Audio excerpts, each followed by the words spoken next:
Hi, I'm Rick Anthony, and welcome to the Someone You Should Know podcast, the podcast that focuses on musicians, authors, and interesting people. We like to say we're making a difference one artist at a time. So sit back, have a cold one, and get ready to meet someone you should know. Today's podcast guest is an accomplished musician and graduate of the Berklee School of Music with a BA in film scoring. She just released a recent album, which is her fifth album. It's called Maybe I'll Run, and we're going to showcase some tracks from it. Will you please welcome from Maryland, the lovely Lauren Glick. Hi, Lauren. Oh, hi, Rick. Thank you so much for having me. I read you began singing at the age of 10 when you discovered the Broadway hit Annie. And immediately, Yes. when I started writing that down, I'm going, the sun will come up tomorrow. Because I used to use tomorrow. I love you tomorrow as a conclusion of my show when I was on the radio many years ago. And it was just really fun. So it made me remind me, tell me about your humble beginnings. Yeah. So speaking of Annie, I mean, Andrea McCardle was a big fan of mine, and I was always just a shy little kid, and she just had this powerhouse voice with Annie. And I don't know, I guess I just really caught on to that. And one day I was singing for my dad and my dad's girlfriend at the time, and out on the balcony here. And all of a sudden, when I was finished the song, like everyone started clapping. Of course, we couldn't see everyone out on their balcony. So I was like, that was like the first time I really felt like, maybe I can sing. So Annie did bring it out of me, I got to say. Very good. You grew up listening to Pat Benatar and also the ladies from Heart. And you took up the bass because of Amy Mann of Till Tuesday, a friend of mine who I had on the show many years ago. Let's unpack that portion of your career. Yeah, she was just my mentor. I mean, Amy Mann just was so cool, and she still is cool. And she just has a very, very special quality in her voice. And she actually attended Berklee as well. And then I saw that she was playing the bass, and I'm like, there's not many female bass players. In fact, I learned from the best at Berklee because there was probably 2 females to every 20 guys at Berklee. Right. So most of the men would come around and say, oh, you want to learn how to play the bass? Let me teach you. And it was really kind of cool because I was pretty much one of the only female bass players, you know, in the school. I mean, there wasn't many female bass players. So I decided to do that, and it's been wonderful for me because now when I play, you know, in my band, I can actually, you know, conquer 2 things at once. I can sing and play bass. Of course, I get paid the same for doing 2 instruments, but, you know, I just love that bass as an animal as far as the rhythm aspect of it, not the melodic aspect, the rhythm. But that's just it, too. I mean, that's one of the reasons why my daughter at the age of 13 wanted a bass for Christmas. So we got her a Fender Squier bass for Christmas. Nice. And that's where and I'll never forget the very first hour after she got the bass, she comes out, she says, Dad, I got the bass line for the Breeders. I'm going, doom, doom, doom, doom, doom, doom, doom. Oh, yeah. Yeah, Going, I know what you're holy cow, she's been at this for half an hour. She's already got that figured out. Meanwhile, she's now you're talking about the ladies from Heart. She is in a band called Sister out of St. Louis, and she and the rhythm guitarist are 2 ladies that front the band. And so my daughter is on the lead guitar, and she also does keys. And the lead singer is on the rhythm guitar. So these 2 ladies rock it like very much like Heart. And that's amazing. That's cool. And she started off on the bass. She, of course, plays a variety of instruments. I think she even plays flute and drums. So she's just one of those very, very talented individuals, very creative individual who could do just about anything. Sadly, Dad played piano for many years and didn't have that kind of talent. I was going to say, did she get it from you? No, she got it from my my late wife's father, who at the age of 80 something, he was still playing every Saturday night at the local, it was the Moose Club. He was playing every Saturday, playing out as a guitar. And if he couldn't get a backing band, he had like a karaoke track that he would play to. And it just that kind of talent, that kind of tenacity and such. Wow. All right. Now, you've been compared to the late Janis Joplin. Did she influence your career in any way, shape, or form, or your voice or your talents or anything like that? You know what? It's crazy because I never grew up listening to Janis Joplin. Oh. And I think I was introduced to Janis Joplin like later in life, and I started singing. and people were like comparing me to her, and I'm like, I don't even really know who this is.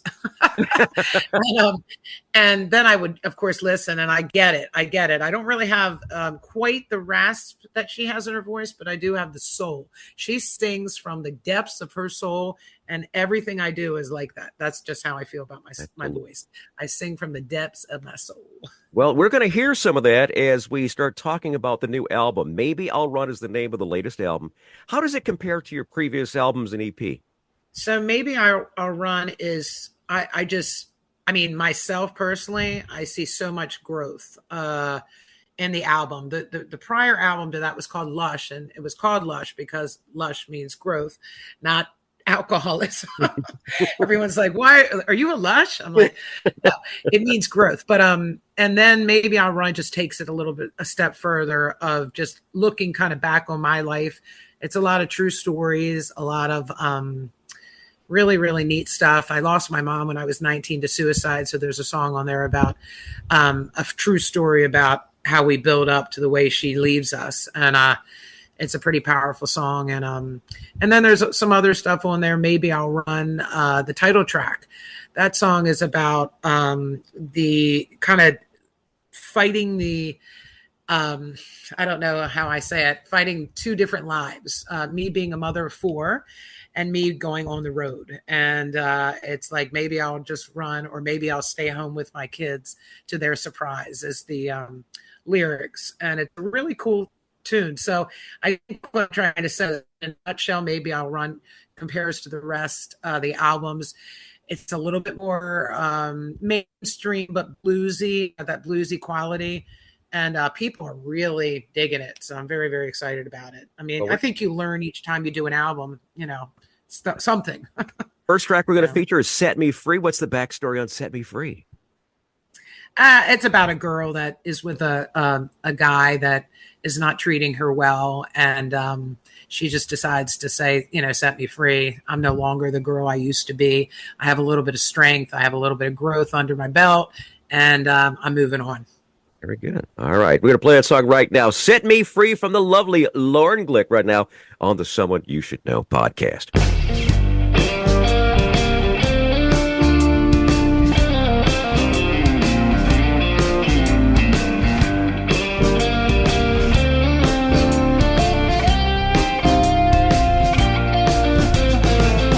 Stop messing with my mind. Everything will be all right. Listen to my heart. Everything will be just fine. You love me and leave me for crying. Your intentions I'm no longer buying. It's no use to keep on lying. I've counted the days I've been trying. Please set me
Set Me Free from Lauren Glick. More great music from Lauren's new album called Maybe I'll Run on the way. But first, I'd like to say thanks so much for tuning in to the Someone You Should Know podcast.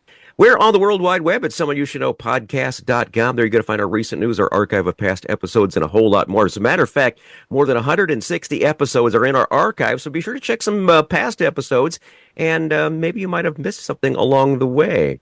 According to Buzzsprout, our service that shares us to all the different streaming platforms. So very blessed. Thank you so very much. Over 2,100 cities in 85 countries all around the world. And we want to salute some from Lauren's home state of Maryland.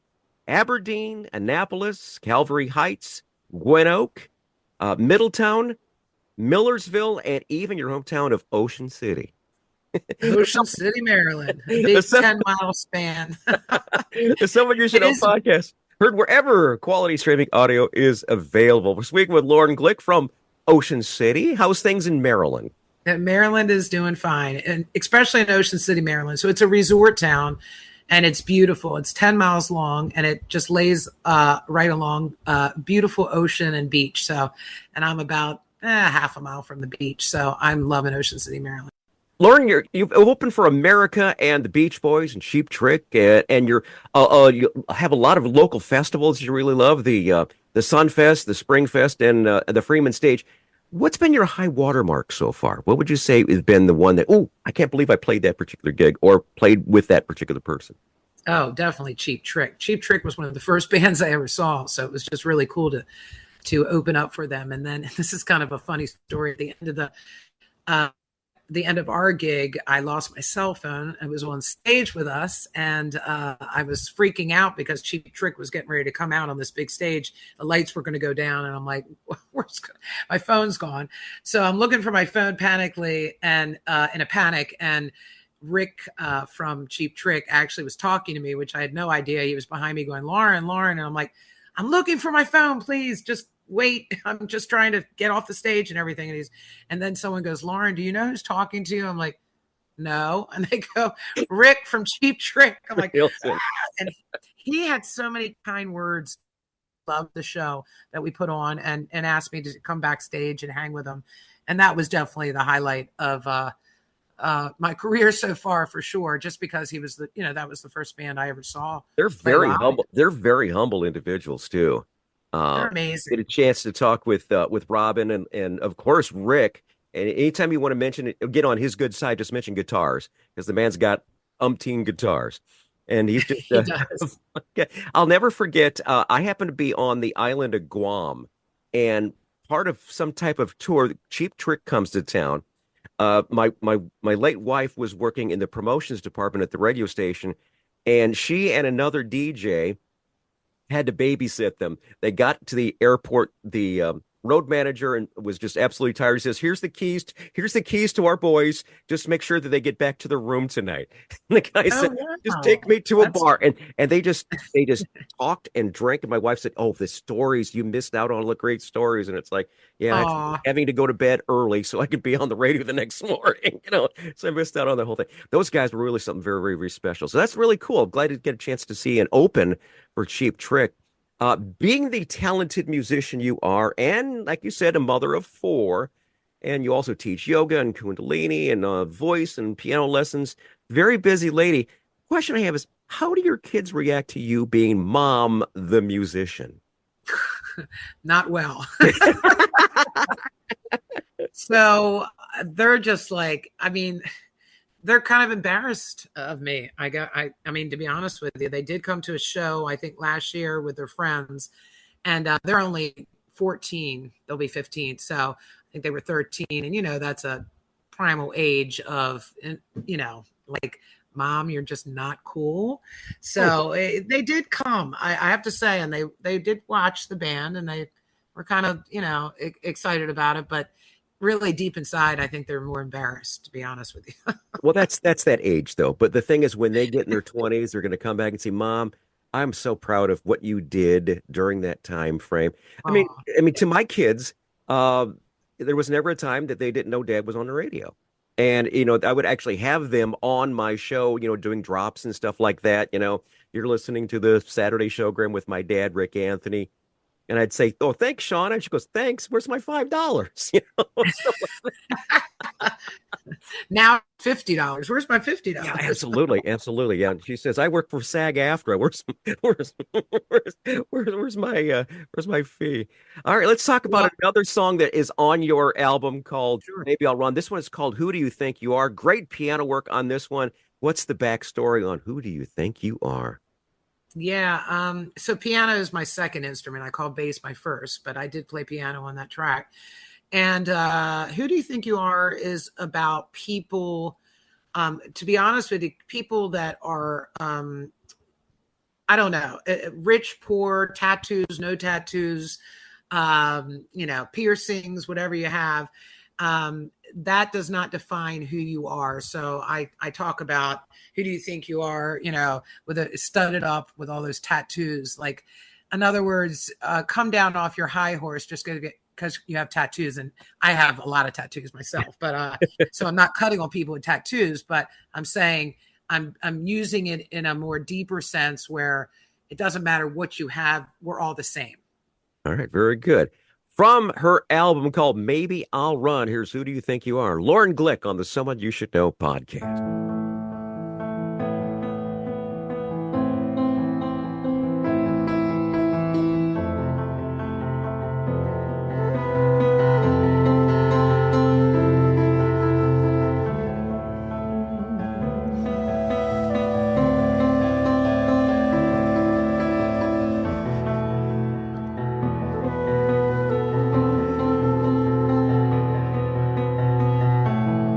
If you don't mind, I'd rather say no more. The possibilities are endless. But if you leave an open door, I may come back with a vengeance. I don't get mad, but I get even. When you push me away, I'm lying down on the railway track until I get my way. Who do you think you are, all studded up and inked on with your tattoos? Who do you think you are? I'm not taking any more of your abuse.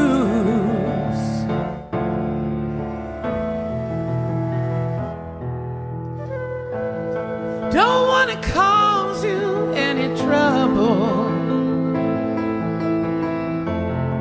Don't want to render up any more pain.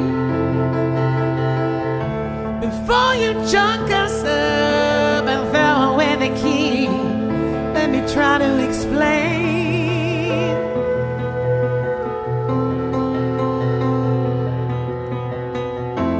Who do you think you are, all studded up and inked on with your tattoos? Who do you think you are? I'm not taking any more of your abuse.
try to explain.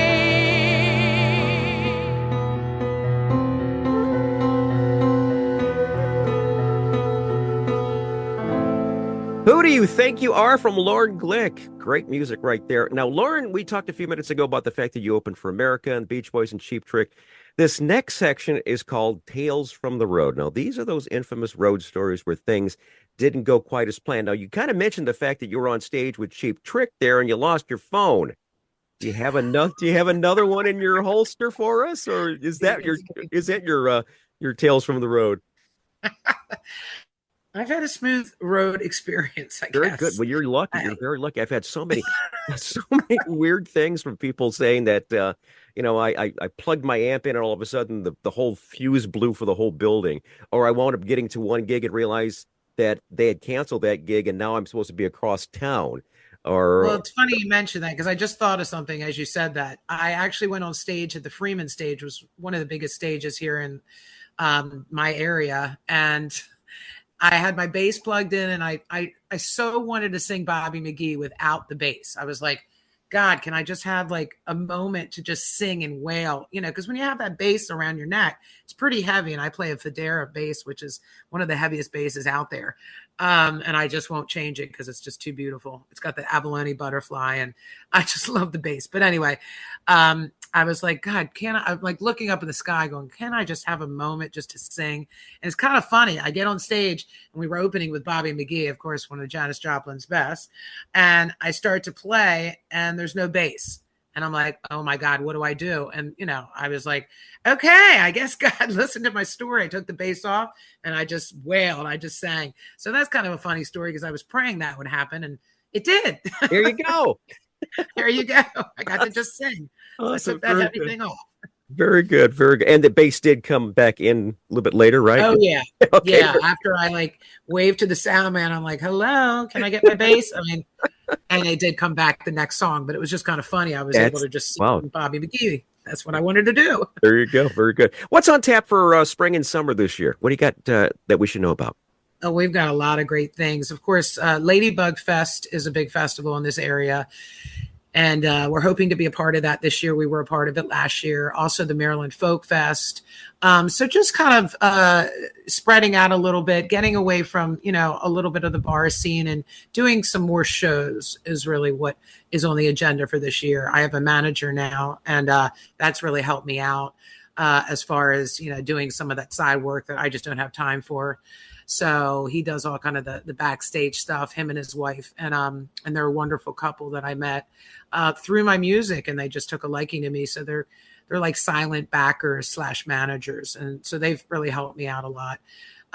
So that's kind of what I'm trying to do is just kind of build on one or two of these songs. I mean, I think they're great. It's great stuff.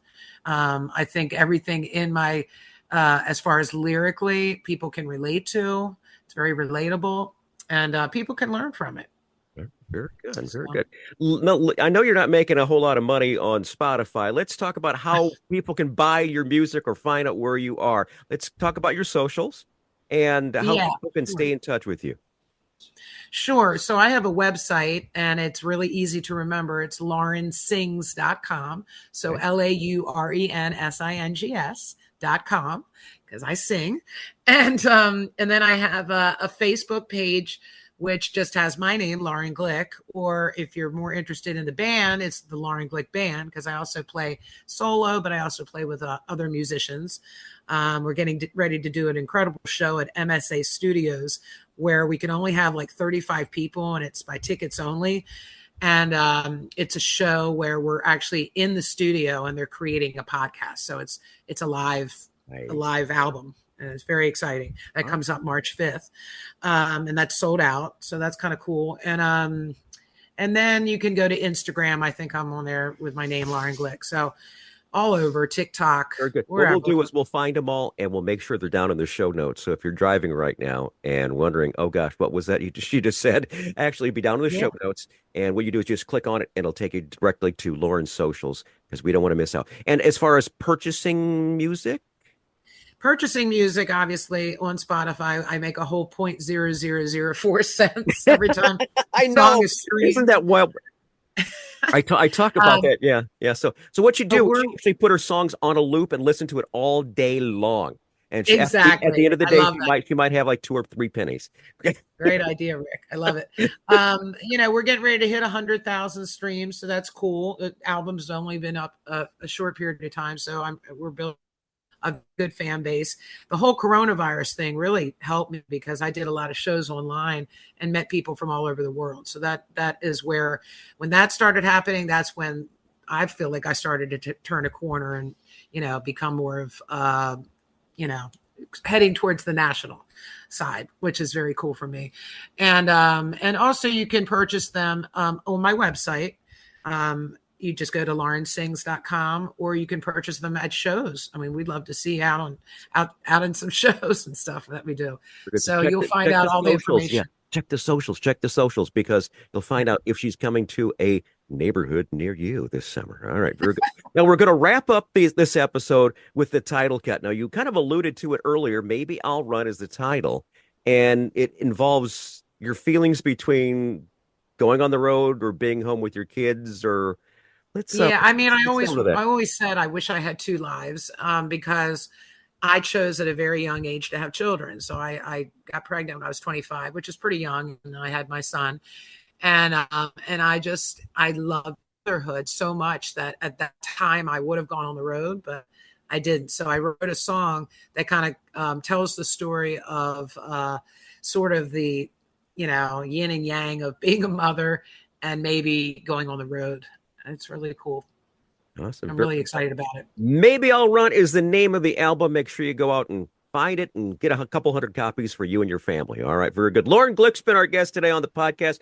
Lauren, it's a treat. I'm so glad we're able to share your music with the world, and I hope someone listening is going, maybe she should go on tour for us. Yes, thank you, Rick.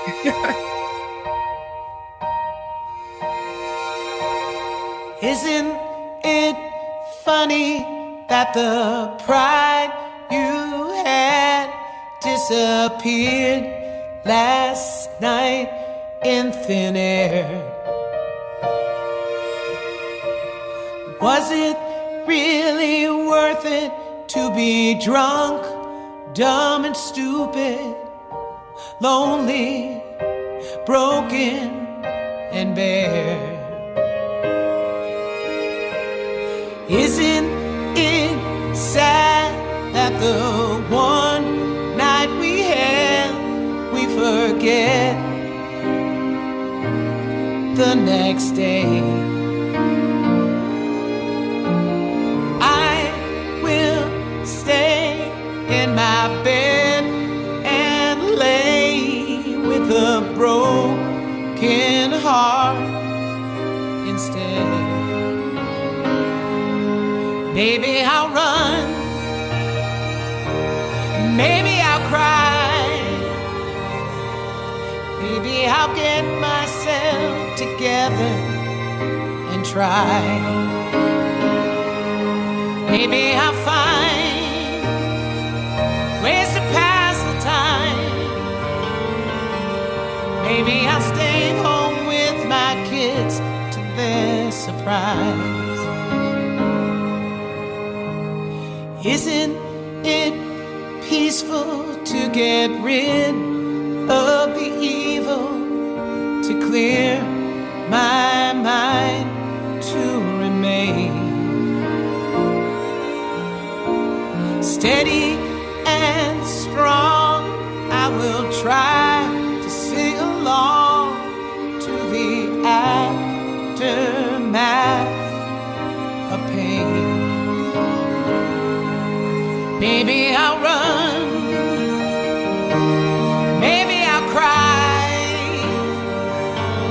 maybe I'll get myself together and try. Maybe I'll find ways to pass the time. Maybe I'll stay home with my kids to their surprise. Not that lonely, there's more to life, and we discover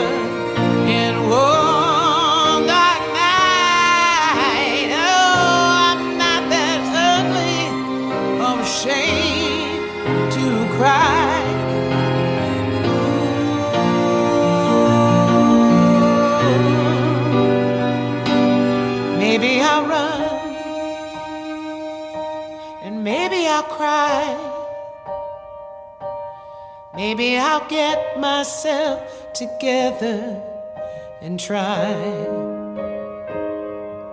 Maybe I'll find ways to pass the time. Maybe I'll stay home with my kids to their surprise. Maybe I'll run. Maybe I'll cry.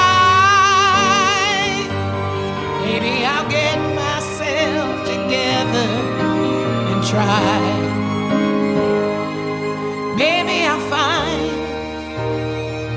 ways to pass the time. Maybe I'll stay home with my kids to their surprise.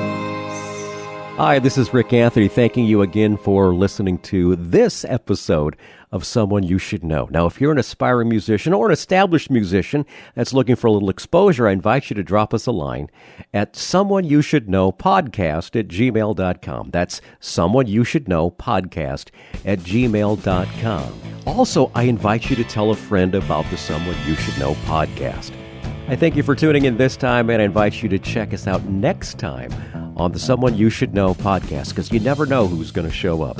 Until next time, remember, God loves you, and so do I.